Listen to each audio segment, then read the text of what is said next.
కానీ కొంతమంది వాంటెడ్లీ బాధ పెడుతూ ఉంటారు కొన్ని కొన్ని ప్లేసెస్లో. వారిని మనం అవాయిడ్ చేయాలా? లేదు మార్చుదాం వీళ్ళని, ఎందుకు నన్ను అనవసరంగా బాధ పెట్టేస్తున్నారు, నాకు తప్పే లేదు అని చెప్పి కల్పించుకొని, అరే బాబు నేను ఇది కాదురా నాయన అని చెప్పి మార్చాలా, వదిలేయాలా? చాలా ఇది చాలా వైరల్ అయింది. నేను ఆల్రెడీ దీని మీద ఒక వీడియో చేశాను. ఓకే. బట్ మళ్ళీ చెప్తాను, బికాస్ ఇది ఎంత తవ్వినా విపరీతమైన లేయర్స్ వస్తాయి. It's a very most interested topic and the most exciting and awaited topic for so many. చాలా మంది ఎదురు చూస్తుంటారు, ఎందుకంటే ప్రతి ఒక్కళ్ళ లైఫ్లో ఇవి జరుగుతూనే ఉంటాయి. అయితే అసలు ఫస్ట్ ఆఫ్ ఆల్ కన్ఫరెంట్ అడగాల, మార్చాలా అనుకోవడం అనే అంత వివేకము ఇంకొకటి లేదు. టైం వృధా, నీ ఎనర్జీ వృధా. నిన్ను అర్థం కావాలని అన్నారు ఇంకా మీరు.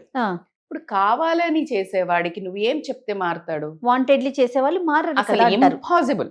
ఎలా? ఇప్పుడు నిద్రపోతున్న వాడిని లేపితే లెగుస్తాడు, అసలు లేచున్నవాడు లేచే ఉంటాడు. నటించేవాడికి నువ్వు ఎప్పుడు లేపుతావు?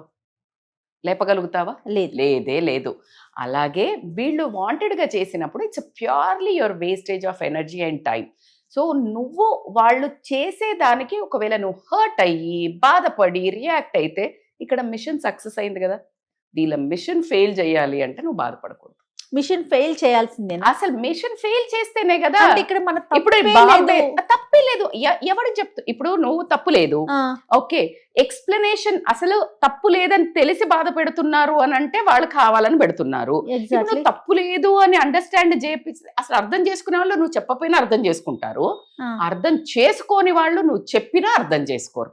It's a base. ఇది ఒక్క లైఫ్ లో సూత్రం గనక మీరు పాటిస్తే this is a key factor in our lives.